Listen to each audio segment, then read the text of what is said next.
Yes, ibintu byongeye gusubira irudubi, ibintu byongeye kwa ibindi bindi. Ni ku mirongo y'imbere ku rugamba, ku kibuga cy'imirwano dushinze amatako, tugishinze amatako. Birumvikana n'amakuru agezweho arebana n'umutekano, politike na diplomasi tugiye kuba dukomozaho, tuva imuzi n'imuzingo, tugenda tuba updatinga, tubabwira uko situation ihagaze gatanu kuri gatanu. Nyamuneka ibintu byakomeye mu mujyi wa Uvira, 23 yamaze kugaragaza neza ko umujyi wa Uvira yaba igiye kuwusubiramo mu buryo navuga ko udasanzwe. Ni zimwe mu nkuru zikomeye tugiye kuba dukomozaho tuva imuzi n'imuzingo. Si ibyo gusa kandi, nyamuneka tube dukomozaho tuva imuzi n'imuzingo, muraza kunyemera turebere hamwe amwe mu masasu akomeye cyane yaraye avuze mu mujyi wa Uvira. Mbibutsa ko turi mu gitondo by'umwihariko cyo ku itariki zigera kuri 21 z'ukwa mbere 2020 by'umwihariko na gatandatu. Ni amakuru agezweho rero muri ano masaha ya mu gitondo. Usibye kuba tuyibabwire imwe mu miripuko cyangwa se imwe mu mirwano ikomeye cyane ikomeje kugenda ica ibintu by'umwihariko mu bice by'umujyi wa Uvira, muraza kunyemerera turebere hamwe amwe mu makuru akomeye cyane akomeje kugenda aturuka mu bice byano by'umwihariko muri teritwari ya Fizi ahitwa za Mukobora. Ibintu byakazi ndetse byamaze kuba ibindi bindi. Turaza kuba tubikomozaho tubiva imuzi n'imuzingo, turebere hamwe ibitero bikomeye cyane byaciye ibintu by'umwihariko hagati mu twa 23 ndetse n'ingabo za Repubulika ya Demokarasi ya Kongo FARDC. Ibyo gusa kandi turaza gusimbukira mu misozi miremire iminembwe. Namuneka ibintu bikomeje kugenda bikara, ariko kandi by'umwihariko biba ibindi bindi mu misozi miremire y'iminembwe. Hari amakuru namaze kwakira agaragaza ko ivumbi naho ryamaze gutumuka, by'umwihariko ibintu byamaze kwa bihindura isura. Impamvu mubwire ni ivumbi ryamaze gutumuka nuko ubu tuvugana by'umwihariko hitwa Nyamala ndetse na Mikarati habyukiye ibitero bikaze, bikaba ari ibitero navuga ko bikomeye mu rwego rwo hejuru. Tumwe mu makuru akomeje kugenda aturuka mu gice cyano muri za Bugezi. Murabizi ko ku munsi w'ejo hari harasiwe indege by'umwihariko y'igisirikare cya FARDC. Nk'ubu munyemere babwiye yuko ibintu byamaze gukomera ndetse byamaze kuba ibindi bindi, ivumbi ryamaze gutumuka muri rusange. Nabyo turaza kubikomozaho tubive imuzi n'imuzingo gatanu kuri gatanu. Muraza kunyemera tugaruka ku makuru menshi agiye atandukanye arimo n'umutekano, politike na diplomasi. Nyamuneka inama idasanzwe yongeye kubera Goma. Nyamuneka iby'uwitwa Moise Nyarugabo atangaje ni ibintu bikaze cyane, turaza kubyinjiramo. Ati tugomba gusubira mu bice by'umujyi wa Uvira. Turaza kuba tubikomozaho tubaha report ya risase na majelo hitwa updatinga, tubabwira uko situation ihagaze. Muraza kunyemera tugaruke mu gihugu cy'u Burundi. Nyamuneka hongeye gukorwa inama idasanzwe, ikaba ari zimwe mu nama zikomeye by'umwihariko zibaye hagati ya FDLR ndetse n'ingabo by'umwihariko z'Abarundi. Turaza kuba tubikomoza turebere hamwe ibyo FARDC yamaze kwiyemeza, ariko kandi turebere hamwe iby'igihugu cy'u Burundi cyamaze kwiyemeza, kuko ni inama idasanzwe iteranye yari irimo icyitwa FDLR, ni inama yari irimo icyitwa Zalendo, ni inama yari irimo Tanzania, ikaba inama by'umwihariko yari irimo abayobozi bagiye batandukanye by'umwihariko hano mu gihugu cy'u Burundi. Ivugiwemo byinshi rero, ni byinshi byigiwemo, turaza kubikomozaho tubive imuzi n'imuzingo. Muraza kunyemera turere hamwe amwe mu makuru akomeye agiye atandukanye akomeje kugenda aturuka ku mirongo imbere ku rugamba by'umwihariko, kuko ni byinshi cyane bikomeje kugenda bivugwa. Mu munyemere mbabwire yuko mu bice bya hano muri teritwari by'umwihariko ya Masisi, nyamuneka icyitwa urugamba rukomeje kugenda rufata indi ntera. Turaza kubikomozaho tubive imuzi n'imuzingo, tuba updating, tubabwire uko situation ihagaze. Muraza kunyemera turebere hamwe amwe mu makuru akomeje kugenda aturuka mu gice cyano muri teritwari by'umwihariko ya Warikare. Nyamuneka hitwa Hembe ndetse na Kibati. Ibintu byakaze ndetse bikomeje kugenda bihindura isura. Sindi bunatinde kuko ndaza gukubita mbangura, nyamuneka munyemere duhite twinjira mu makuru. Ariko kandi mbere yo kugira ngo twinjire mu makuru, turaza kurebera hamwe iby'inama ikomeye cyane mu kanya gato gashize, nyamuneka imaze kuba Kinshasa. Ni inama navuga yuko irimo iragenda igarukwaho mu buryo bumwe cyangwa ubundi, ikaba ari inama yiga ku biki bimeze bite. Turaza kubikomozaho tubabwire uko bihagaze. Uwitwa Moise Nyarugabo wigeze kuba minisitiri w'ubukungu wo muri Repubulika Iharanira Demokarasi ya Kongo ndetse n'umusenateri, yatangaje ko byanga bikunze igihe kizagera ingabo za AFC M23 zigasubira mu mujyi wa Uvira. Nyamuneka ibi bikimara kuvugwa, benshi bahise batangira gusesengura byinshi bavuga batese ntibishoboka kuba n'ubundi M23 yaba igiye kwinjira mu mujyi wa Uvira mu buryo navuga ko bukomeye cyane, noneho igisirikare cya Repubulika ya Demokarasi ya Kongo FARDC kikongera gucanwaho umwoto. Ngira ngo benshi ibi bikimara kuvugwa batangaje byinshi, bavuze byinshi, ariko icyo nakubwira cyo, nyamuneka umujyi wa Uvira isaha ku isaha ushobora kuza by'umwihariko gusubirwamo n'igisirikare cya M23 nk'uko bikomeje kugenda by'umwihariko bigaragara mu buryo navuga ko budasanzwe, kuko ni umujyi wa Uvira kugeza amagingo ya n'ubundi M23 irimo iragenda igaragaza ko itari butuze, irimo iragenda igaragaza ko itari buhagarare, irimo iragenda igaragaza ibimenyetso byinshi cyane, nyamuneka bishobora kuza gutuma uyu mujyi wa Uvira wongera kwatakwa mu buryo navuga ko bukomeye cyane. Umujyi wa Uvira rero mu gihe waba watatswe, nyamuneka mwitegure ko ibintu bishobora kuza guhindura isura ku butaka bwa Repubulika Iharanira Demokarasi ya Kongo. Ikindi gikomeje kugenda kigaragara by'umwihariko ku makuru akomeje kugenda aturuka mu bice bigiye bitandukanye, nuko ubu tuvugana ibintu byamaze kuba biba bibi cyane, nuko ubu tuvugana ivumbi ryamaze gutumuka. Gusa mbere yo kugira ngo twinjiye muri no nkuru idasanzwe irebana n'umutekano, politike na diplomasi ku bijyanye n'umujyi by'umwihariko wa Uvira, ku bijyanye n'amakuru agezweho, nyemera mbanze mvuge ibingibi. Nyarugabo rero yabitangaje ku itariki 20, ubwo ni ku munsi w'ejo Ukuboza, ubwo yari ari kumwe n'itsinda ry'abayobozi ba AFC M23 bari basuye abanyekongo mu bwoko bw'abanyamurenge bari bamaze igihe barahungiye mu mujyi wa Uvira berekeza ahitwa za Kamanyora. Abaturage rero babarirwa muri 260 bafashe icyemezo cyo guhunga nyuma y'uko ku cyumweru gishishe AFC M23 yavanye ingabo zawo mu mujyi wa Uvira, bikanarangira uyu mujyi wa kabiri by'umwihariko mu ntara ya Kivu Amajyepfo usubiye mu maboko y'igisirikare cya FARDC ndetse n'abarwanyi b'imitwe ya Wazalendo bafashe by'umwihariko nanone uyu mujyi wa Uvira ugiye mu biganza byabo. Abanyamurenge rero bari batuye muri Uvira bavuga ko bafashe icyemezo cyo guhunga mu rwego rwo gukiza amagara yabo, yuko Wazalendo zari zatangiye kubahiga ndetse zikaba zarashenye amazu yabo zigasahura ibyari birimo byose. Abaganiriye rero n'ibitangazamakuru bigiye bitandukanye bavuze yuko babayeho nabi mu buhungiro, dore yuko bugarijwe n'ikibazo by'umwihariko birimo kubura amacumbi, byo kurya ndetse n'ibindi byangombwa nkenerwa mu mubiri. Mu byifuzo rero batanze harimo kuba bakifuza gusubira iwabo, ariko kandi Nyarugabo mu butumwa by'umwihariko buhumuriza bariya abaturage yabagejejeho yababajije ibyo bakunze mu gihe kizagera bagafashwa gusubira muri Uvira, kugira ngo ibyo byose bitangwe ibyo bagomba guhabwa. Ati uyu munsi dushobora kuva mu Minembwe tukagera Kiziba, byatwaye imbaraga nyinshi, byadutwaye amaraso, bidutwara ubuzima, ariko birashoboka kandi si imbabazi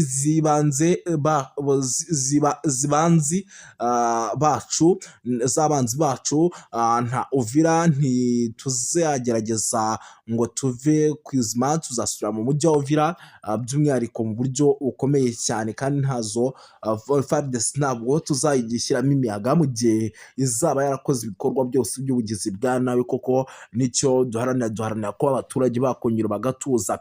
Yakomeje agira ati rero Uvira tuzongera tuharamukira twinjire, tuzongera tuhasubire, si amakanisa bashenye tuzongera tuyubake, tuzayageramo amaboko, tuzashyiraho amaboko yacu. Uwo munsi mugera muzibuke uyu nguyu, by'umwihariko niwe wabitangaje bwa mbere yuko umujyi wa Uvira bazongera bakawusubiramo. Nyarugabo rero yabivuze leta ya Antoine Felix Tshisekedi Tshilombo yamaze kubwira ko abantu bose ko yamaze kohereza abanyamurenge mu kindi gihugu, akagaragaza ko kuba ivuguta ibintu nk'ibyo byerekana uburyo nayo ari inkoramaraso ndetse ari na bamwe mu bantu bakora ibikorwa by'ubugizi bwa nabi. Yavuze ko kandi amagambo y'ivangura yibasira bariya abaturage n'urugomo bakorerwa biri hafi kugera ku iherezo. Ariko kandi yunzemo ati uyu munsi ndavuga amagambo make kuko ayo mfite kuzababwira nzabibwirira muri Uvira. Aha ngaha ni muri Kongo ariko nyine ntabwo ari muri Uvira. Ndagira ngo gusa ngo mbabwire ko tuzasubira Uvira byanga bikunze, ku neza ku nabi, sinzi iminsi bizatwara ariko tuzasubira mu mujyi wa Uvira. Icyo ni igisirikare cya 23 kimaze gutangaza ayo magambo. Bibutsa ko n'ubundi 23 kuva mu mujyi wa Uvira bwari mu buryo bwo kugaragaza imiryango mpuzamahanga, by'umwihariko ndetse no kubahiriza amasezerano y'u Rwanda ndetse n'i Nairobi. Imiryango mpuzamahanga nyamuneka ibone ko umujyi wa Uvira wamaze kuvamo abarwanyi ba 23, ariko isa n'isa n'ubundi bitavuze yuko uyu mujyi wa Uvira bashobora kuba bagira gute bawusubiramo mu buryo bukomeye cyane, kandi mu gihe bawusubiramo FARDC yaba ifite ibibazo bikomeye cyane. Kuva muri Uvira rero kwa 23 harimo n'agahinda batewe no kuba batarigeze barasa abasirikare ba FDN bose, aho by'umwihariko bagiye bacikira iwabo bagahunga, n'ubundi bose bagiye bagaruka mu mujyi wa Uvira. 23 rero yahebye ibona by'umwihariko nihaguma ikaguma mu mujyi, abaturage bose by'umwihariko bazagumya bagafatirwa bugwate mu gihugu cy'u Burundi. Irangiza iravuga iti nibi nabyo biri mu byatuma tuva mu mujyi wa Uvira. Abasivili noneho bari kwa General Neva bari baratangiye kugenda bicwa, bakagaruka indani ya katikati mu mujyi, noneho bamara kugaruka nyamuneka bikaba aribwo ibintu byongera kugira gute, byongera kugenda neza. Reka abaturage rero by'umwihariko batahe wirebera ikintu ngo 23 igiye gukora ngo mu gihe gito cyane, nyamuneka ngo imipaka nyamuneka ishobora kongera gufungwa by'umwihariko hano mu mujyi wa Uvira. Gusa ndatekereza ko rwose nta murundi wasubira kurwana na 23 bitewe n'ibyo baboneye ahitwa Iruvungi bahabohoriye n'isomo rikomeye by'umwihariko by'intambara. U Rwanda na Kongo rero bigiye kongera guhurira mu biganiro by'amahoro.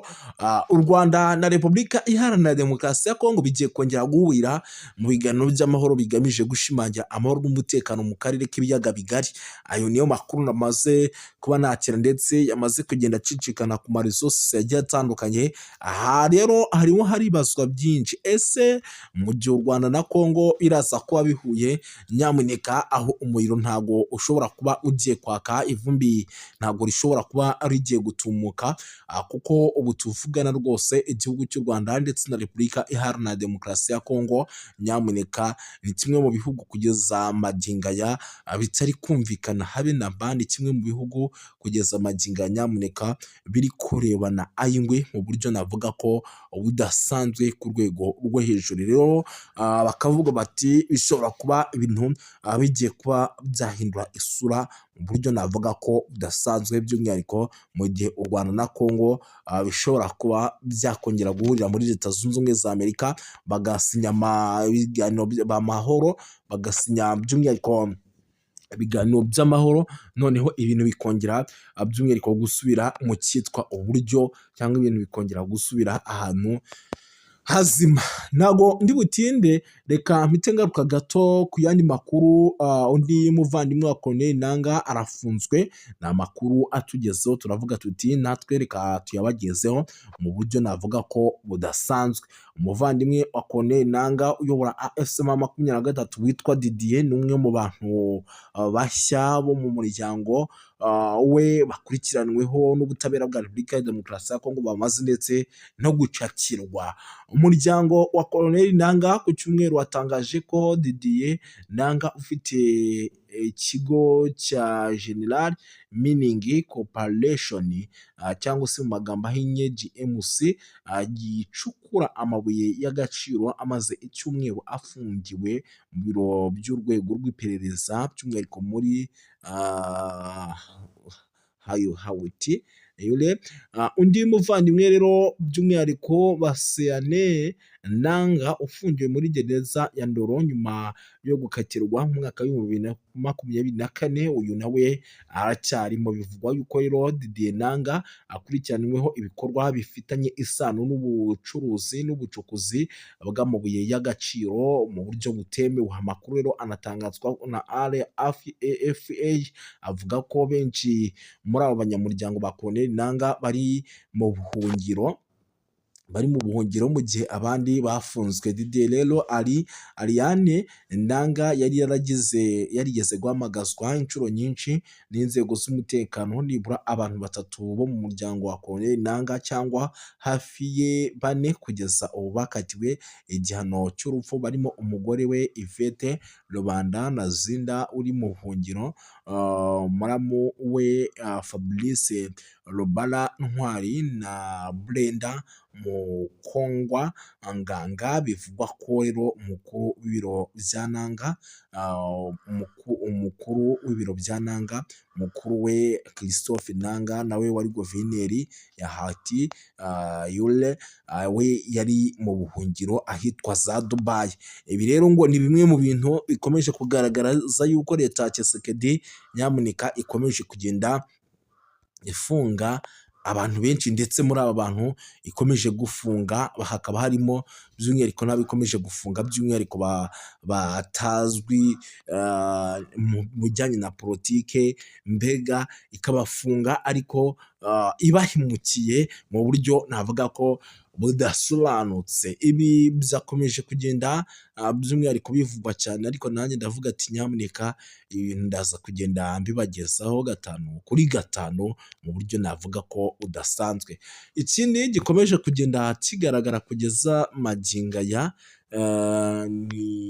ni ibintu bikomeje kugenda bigaragara by'umwihariko ku bijyanye n'ibiri kuturuka Kinshasa.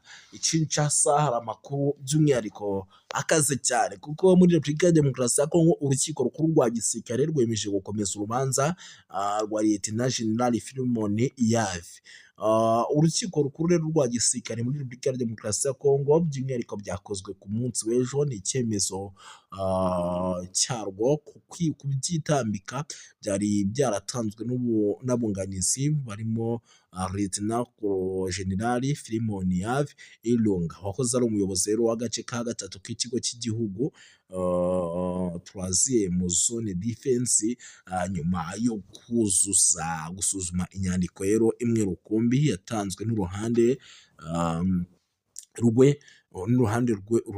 rurega, yari ikubiyemo n'ubusabe bwo kurekura mukiriya wabo by'agateganyo. Urukiko rwuzuye ubwo basabaga bahise rwose nyamuneka ibinda isura, iperereza ritangira gukorwa, ndetse barangije by'umwihariko bivugwa ko uyu mugabo ngo agomba no kuza gukatirwa mu gihe byaba ngombwa, kuko akurikiranweho ibyaha byinshi bigiye bitandukanye. Mu iburanisha rero riheruka, abunganizi barimo barimo Lieutenant General Philemon Yave bagaragaje ibyo bise amakosa akomeye mu mikorere y'urubanza, birimo kuvugwa urukiko rukuru rwa gisirikare rutari rufite ngo ububasha bwo kuburanisha uyu mugabo, ko kandi atagombaga kuburanishwa atabanje guhabwa uruhushya rwa perezida wa Repubulika ya Demokarasi ya Kongo, ko yafashwe mu buryo bunyuranyije n'amategeko, ko nta cyubahiro cye cyahagaragaye, ndetse no kuba nta nyandiko mvugo zakozwe zitubahirije ibiteganywa n'amategeko hashingiwe ku bimenyetso byagiye bigaragara. Ibyo rero byatumye uwitwa General Yave abigaruka avuga ko nyamuneka igihugu cya Repubulika ya Demokarasi ya Kongo gifata abantu mu buryo navuga ko budakwiye. Ibi rero bikaba ngo ari bimwe mu bintu bishobora no guteza ikibazo gikomeye cyane, by'umwihariko ku butaka bwa Repubulika Iharanira Demokarasi ya Kongo. Hari amakuru menshi arebana n'umutekano, politiki na diplomasi tugiye kuvuga bwakira bugacya, ahubwo reka tubashimire dusurize aha ngaha kuko amakuru yacu nakagaruka. Murakoze cyane.